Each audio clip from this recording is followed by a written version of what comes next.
మీ business ఏదైనా మీ ఊర్లో promotion చేయాలంటే అది సుమన్ టీవీతోనే సాధ్యం. ఇప్పుడే సంప్రదించండి. అమ్మ పెళ్ళికి వస్తుంది అనుకున్నాం కానీ పెళ్ళి అయిపోయింది చాలా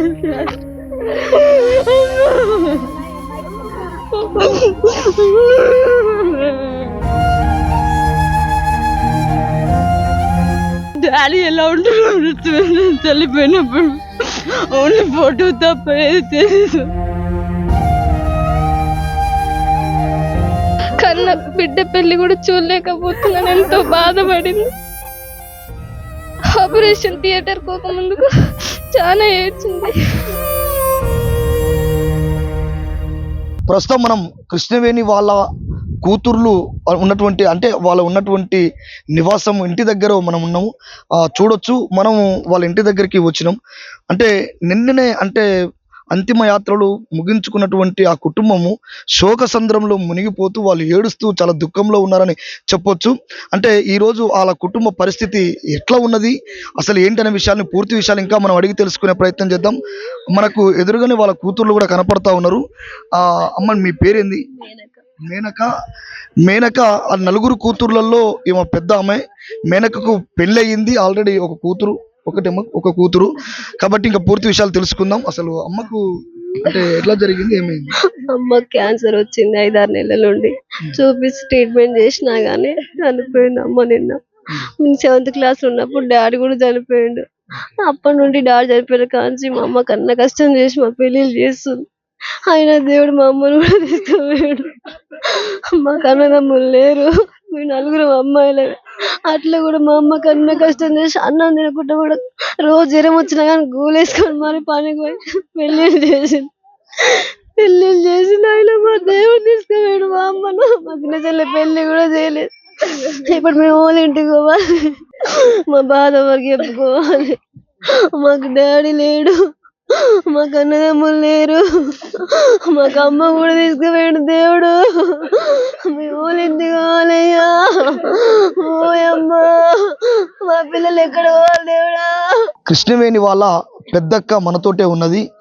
నా కళ్ళ ముందే మా చెల్లె చనిపోయిందని చెప్పేసి చాలా దుఃఖంలో ఉన్నది. ఒకసారి ఆ కృష్ణవేణి వాళ్ళ పెద్దక్కని ఒకసారి అడిగి తెలుసుకుందాం. అమ్మ చెప్పండి, అసలు ఎందుకు ఇలా జరిగింది? సార్ మా నుంచి 10 ఏళ్ళ కింద చచ్చిపోయాడు సార్. మా చెల్లె నుంచి చచ్చిపోయింది సార్. నిన్న నేను అందరిలో తను డవకాలు తిప్పుతున్నాం ఆయన. 4 అన్నది ఆయన.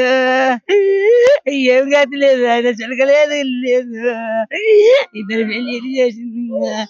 నిన్న ఒక పిల్ల పెళ్లి చేసింది. లగ్గం కాకరే లగ్గమైన చెల్లె చచ్చిపోయింది నాయన. పిల్లకి ఏం లేదు నాయన. ఈ సర్కారు పెట్టుకుంటున్నారు నాయన. మీరు ఈ సర్కారు చేతులు పెట్టి పోయింది నాయన. అనాథ పిల్లలు చేసి పోయింది నాయన. నేను ముందు నడిచి పెళ్లి చేసిన అటన్న బర్తదే అనుకున్నా నాయన. నవకాల నుంచి మూట కట్టి కూరొచ్చింది నాయన. పిల్ల పెళ్లి తిరుగుళ్ళు మరుగుళ్ళు కాలేదు. పిల్లలగ్గం అయిపోతుంది ఏముంది. చెల్లెలు తెల్లారుదా బియ్యం వండుకుందామంటే నవకాల చెల్లె చచ్చిపోయింది అని వచ్చింది నాయన. మేమని పూసుకుంటా ఆ పెళ్లి పిల్లని తీసుకొచ్చుకొని మేము ఇంట పెట్టుకున్నాము. ఝాన్సీ నిన్ననే అంగరంగ వైభవంగా అందరి ముందు కుటుంబ సభ్యులతోటి తన తల్లి క్యాన్సర్తో బాధపడుతూ కామినేని హాస్పిటల్లో చావు బతుకుల మధ్య నలుగుతున్నా కూడా తన బాధ్యతగా తన పెళ్లి చేయాలి, కూతురు పెళ్లి అని చెప్పేసి పెళ్లి చేసుకుంటున్న ఝాన్సీ ఆనందం 6 నిమిషాల పాటే ఉన్నది. మరుక్షణం తెల్లారితే నా తల్లి చనిపోతున్న విషయాన్ని గుర్తిరగలే ఎవరు తెలియదు. అసలు వాస్తవానికి ఆ కుటుంబము ఒక్కసారిగా కుప్పగూలిపోయింది. ఝాన్సీ అంటే నిన్న పెళ్లి తెల్లారితే ఝాన్సీ వాళ్ళ తల్లి చనిపోవడం నిజంగా కూడా ఈ లెంకలపల్లి గ్రామంలో విషాద ఛాయలు అనుకుని అని చెప్పొచ్చు. ఒకసారి ఝాన్సీతో కూడా మాట్లాడదాం. అమ్మ చెప్పు, మీ పెళ్లి జరిగిన తెల్లారే అమ్మ చనిపోయింది. అమ్మ పెళ్ళికి వస్తుంది అనుకున్నాం కానీ పెళ్ళి అయిపోయింది చాలా.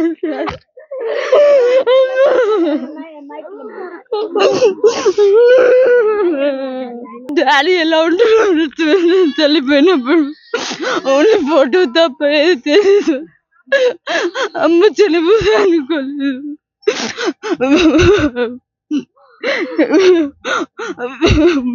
మా కోసం ఒక్క రోజు కూడా ఇంటికాడ లేకుండా రోజు పనికి వెళ్ళేది మమ్మీ.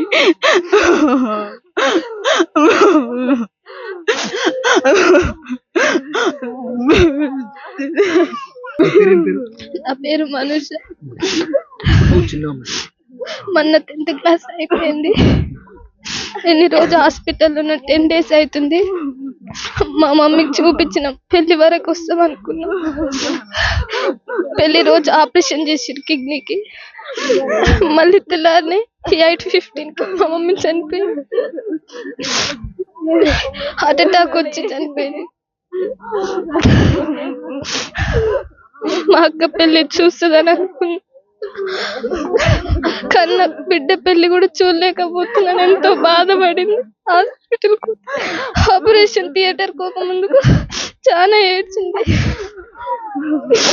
నుంచి మా మమ్మీ చాలా కష్టం చేసి మా 3 అక్కల పెళ్లి చేసింది. ఇప్పుడు మా నాన్న లేడు, మా అమ్మ లేడు. మా నాన్న చచ్చిపోయినప్పుడు నాకు 4 ఏళ్ళు. మా నాన్న చనిపోయింది కూడా నాకు తెలియదు. ఫోటో చూస్తేనే మా నాన్నని గుర్తుపడతా. ఇప్పుడు మా అమ్మ లేదు, ఎప్పుడు పనికి పోయేది. మా అక్కల్ని స్కూల్కి పంపించి నన్ను అంగన్వాడికి పంపించి పనికి పోయి సార్లను చూసుకో అని చెప్పి వెళ్ళేది. మళ్ళీ వచ్చేటప్పుడు సార్లే ఇంటి దగ్గర తీసుకుపోయి వచ్చి ఇంటికాడ దింపి పోయేది మమ్మల్ని. మా మమ్మీ వాళ్ళకి చెప్పేది. మా సార్లు కూడా ఎంతో మంచోళ్ళు. ఇప్పుడు నేను చదువుకోవాలంటే మా అమ్మ లేదు, నన్ను ఎవరు చదివిస్తారు?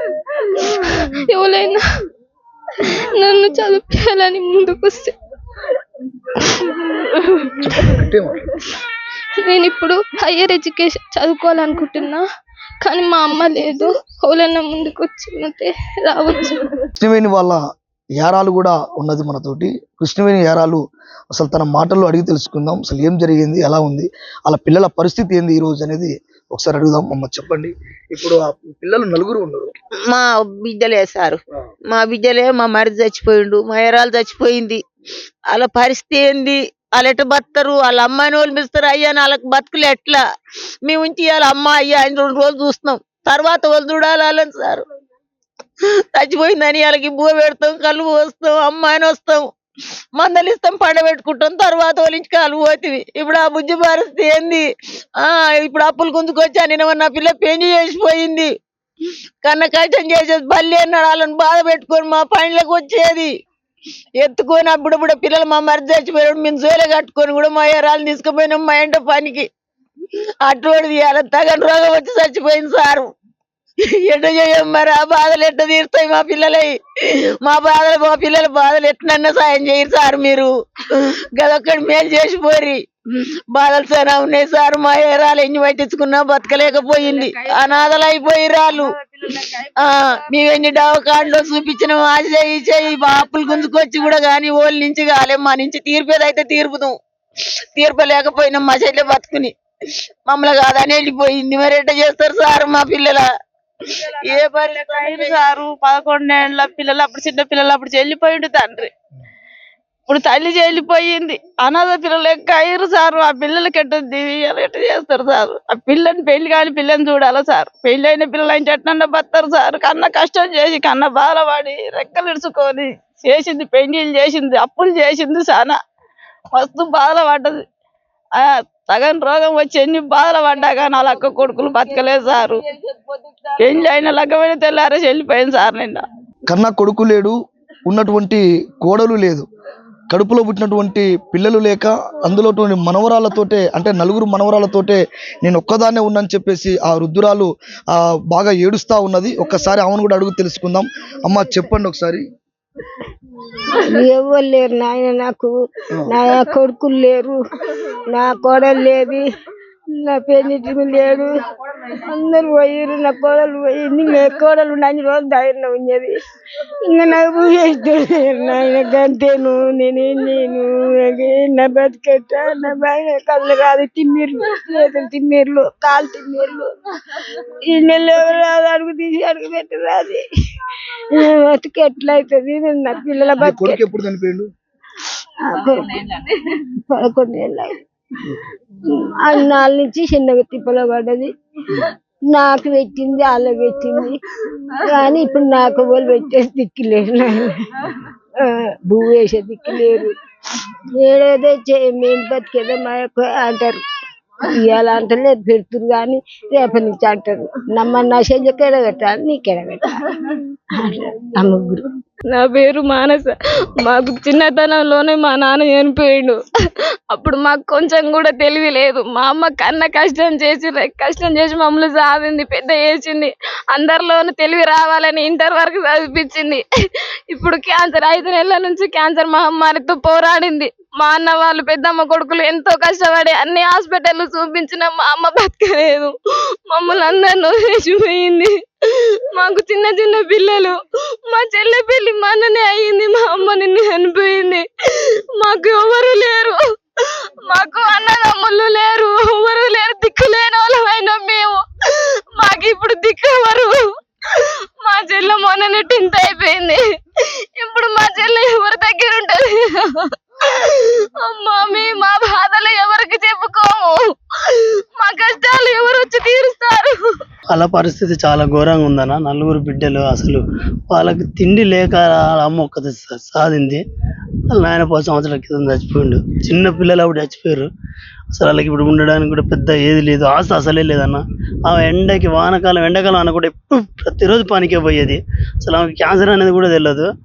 మొన్న 5 నెలల క్రితం తెలిసింది. ఇట్లా అయిద్దని కూడా అనుకోలేదు. మొన్న ఆపరేషన్ అయింది. అలా ఘోరంగా ఉంది పరిస్థితి. మన ముఖ్యమంత్రి రేవంత్ రెడ్డి గారు కానీ, మన ఎమ్మెల్యే గారు కానీ, వెంకరెడ్డి సార్ ఎవరన్నా ఒకరు ఆదుకోవాల్సిందే కోరుకుంటున్నాం. ఉన్న అమ్మాయినైనా చదివించడానికైనా, ఆర్థికంగానైనా ఏ విధంగానైనా ప్రభుత్వం చర్య తీసుకొని వాళ్ళపైన దృష్టి పెట్టి సాధాల్సిందిగా చూస్తున్నాం.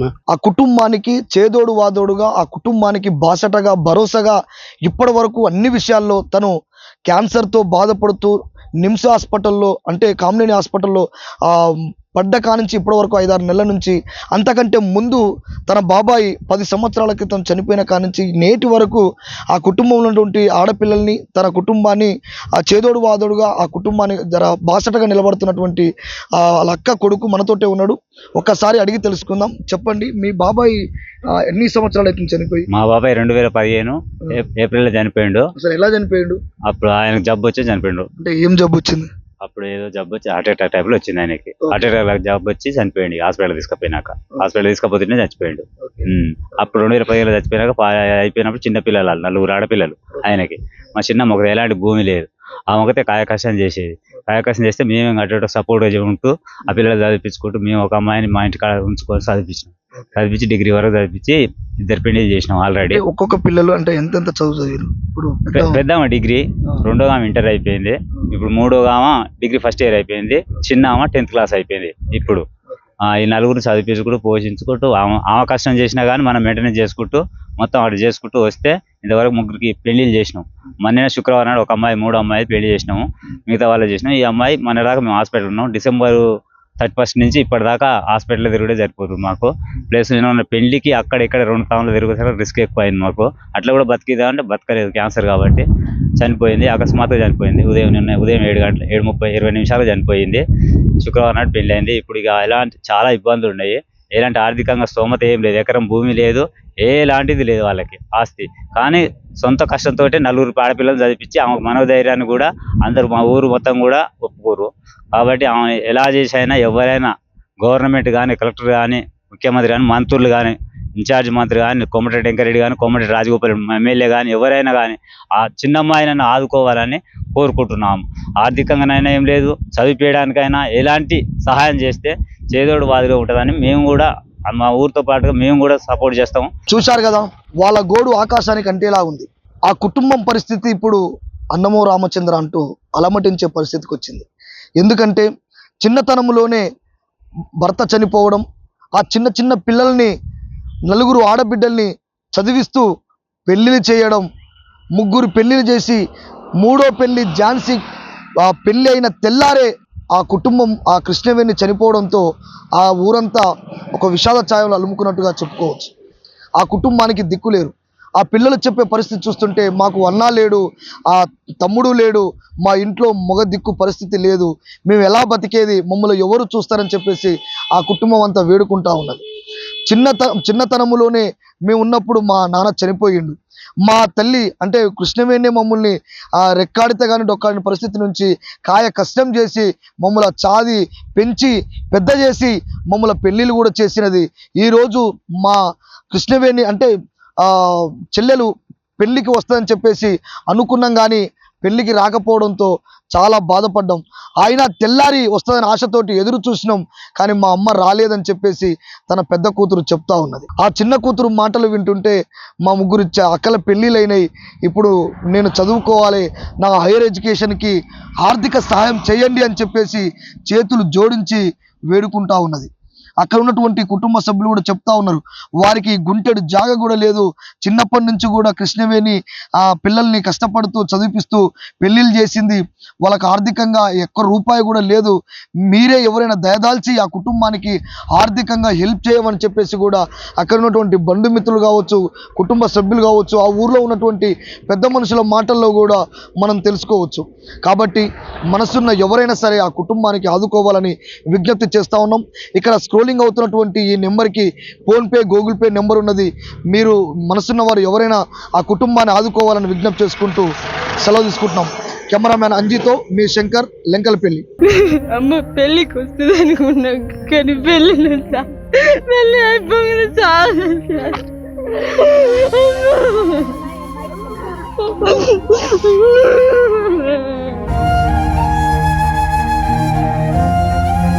డాడీ ఎలా ఉంటున్నాడు చల్లిపోయినప్పుడు, ఓన్లీ ఫోటో తప్ప ఏది తెలియదు. కన్న బిడ్డ పెళ్లి కూడా చూడలేకపోతున్నాను, ఎంతో బాధపడింది. ఆపరేషన్ థియేటర్ పోక ముందుకు చాలా ఏడ్చింది.